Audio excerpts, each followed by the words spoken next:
come back with wine where I review wine in a light-hearted way. Today it's a very special edition which I've been very much looking forward to because I'm going to review sparkling wines. Now, sparkling wines are the most exciting wines because you use them to party, to celebrate any success, birthdays, any kind of celebrations you've got in your life, but you also use them to launch boats at the end of a race. So today I'm going to try three very well-known sparkling wine, which is Prosecco, Cava, and the most well-known Champagne. So what are the main differences between these three types of wine? So first of all, the country and the region where these wines are made. So for Prosecco, the wine needs to come from the north of Italy in a place called Veneto. For Cava, it doesn't come from a specific area in Spain, but it comes from multiple regions in Spain.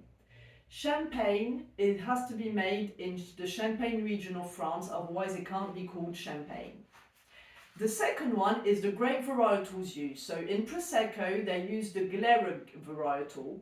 For Cava, they use Macabeo, Xalero, and Parellada. Apologies for the pronunciation. And in Champagne, they use a blend of Pinot Meunier, Pinot Noir, and Chardonnay. Now, if it's called Blanc de Blanc on the bottle of Champagne, it means it's made only with Chardonnay, the white grape. That's part of the blend. The third one is the method of how these wines are made. Now, Champagne and Cava are made the same way using the traditional method.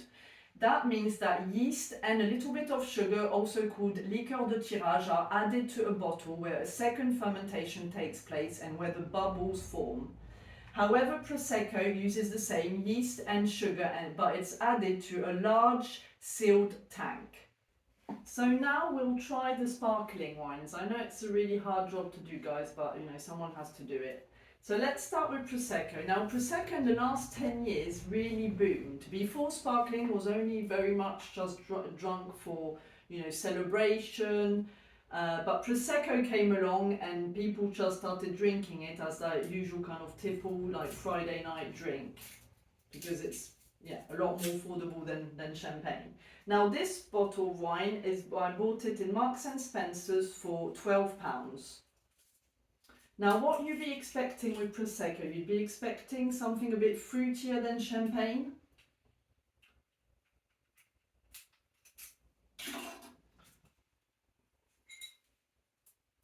Let's try to get this right. Woo! Best sound in the world.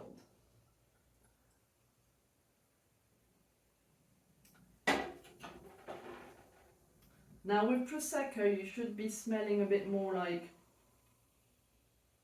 pear, melon, honey. It's a bit sweeter than Champagne and Cava. And it's supposed to be fruitier as well, as because the yeast has had less contact with the wine in comparison with Champagne and Cava. It's therefore a bit more fruitier.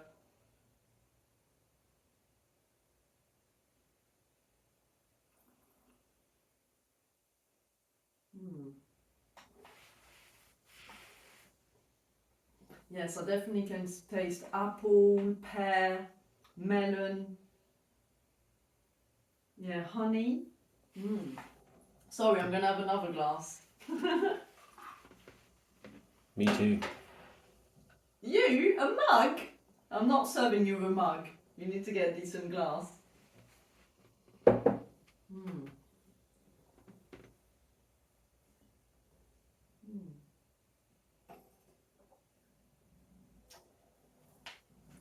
Yeah, very nice, very refreshing. The bubbles are a bit, also in Prosecco, they're not as fine as what you'd have with Champagne, due again to the method of because it's not made in the traditional method. But yes, it is definitely fruitier, very fresh. Nice. Marks out of 10? 6. I'll give it a 6 out of 10, I think. Yeah. let's try the other. We're now going to move on to Cava, so the Freixenet Cava. Now, I think Cava does have a bit of a bad name, to be honest, as obviously before Prosecco came along and became so popular, it was a cheap alternative to champagne.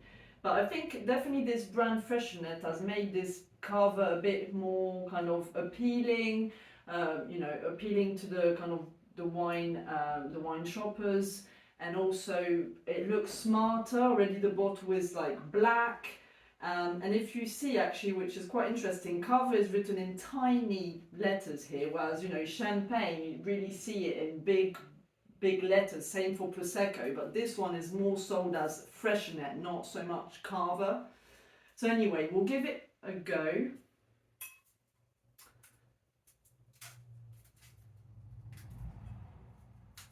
Now, with Cava, you'd be expecting a bit more fruitier taste notes versus champagne. Now, it's made in the same method as champagne. However, because of the grape varietals they use, the tasting notes are slightly different. So you should be expecting, a bit more kind of lemony, a bit more earthy kind of taste.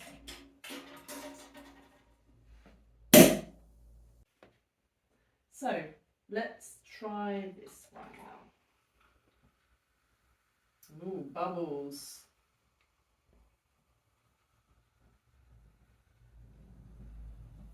Ooh. I still smell a lot of fruit, like apple, pear. In comparison, it smells, that you can definitely smell more honey. This one I smell a bit of toast as well, kind of toasty notes, a bit more earthy.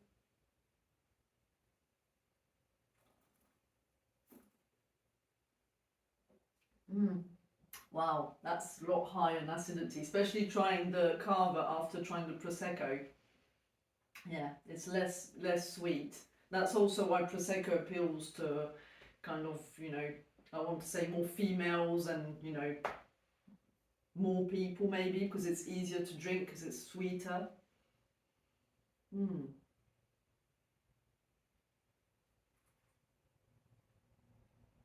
That's really nice though. I really like Freixenet actually, to be honest. I'll give that a 7, maybe 7 out of 10. But it's just preference really, but I do think it's good, and it costs I think £12. You can find it in any supermarket pretty much. So I think in terms of kind of getting a value sparkling, I think that's a winner for me.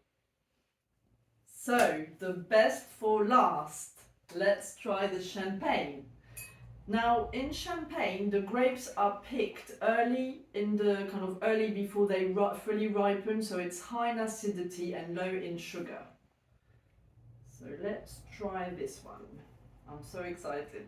This is actually a friend who brought it over when he came for a barbecue. So yeah, thank you, Dave, if you're watching. We look forward to trying this one.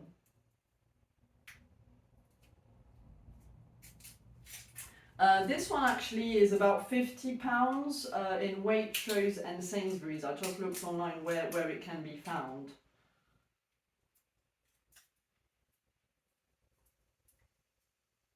I just love champagne. It's definitely like a staple, is it? If you bring champagne, you're definitely making a point, are you, when you go somewhere? Ooh, that was a louder sound than the others. Well, I'm just getting more tipsy as I'm going along.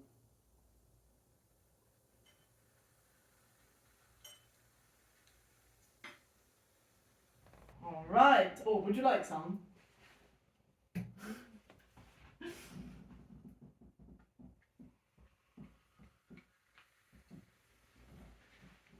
Okay. So now with champagne, because of that whole yeast second fermentation, you should be smelling notes of toast, brioche, more kind of buttery notes.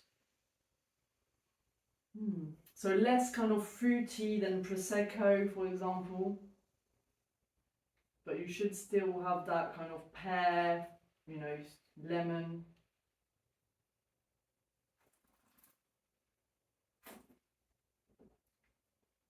Ah, that's the stuff. It's more acidic, even than the Freixenet. What do you think? I feel like it's like more acidic, and it's probably because it's made in a colder climate. The grapes are not as ripened as you would have in, Cava in Spain. And the bubbles are a lot finer as well.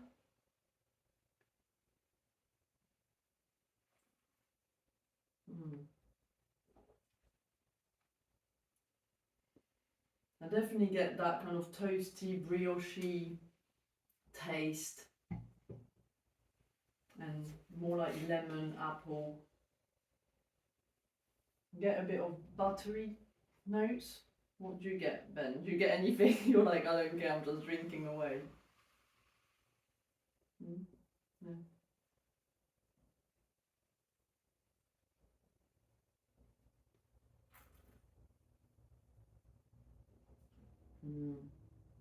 I'll just finish the bottle. It just reminds me, Ben, that once we went to a wedding and you said in front of a table of only French people that you preferred Prosecco than Champagne, and I literally thought, that's it. They were really, really unhappy with that. That's the worst thing you can say to a French person, by the way. It's true. Prosecco is better. I literally have barely any saliva in the mouth. It's very acidic, and I think maybe we should have tried that one first. It was a bit of a mistake, and then the Prosecco last, because the Prosecco just feels a lot sweeter. But yeah, that's really nice. I'm going to give that an 8 out of 10. So I think I'm going to give it a 6, a 7, and an 8 out of 10. Biased. No, I'm French. not. It was always going to win because it's French. But 3 of them are good wines, and I would recommend that you try all 3 actually. Thank you very much for watching. We're now going to finish these wines because sparkling doesn't last long once it's open and our kids are in bed, so we're going to take full advantage of these lovely wines. But if you like the video, please press like, share it with your friends, and please subscribe to my channel as I will be posting more videos while I review wine. Merci beaucoup, à bientôt!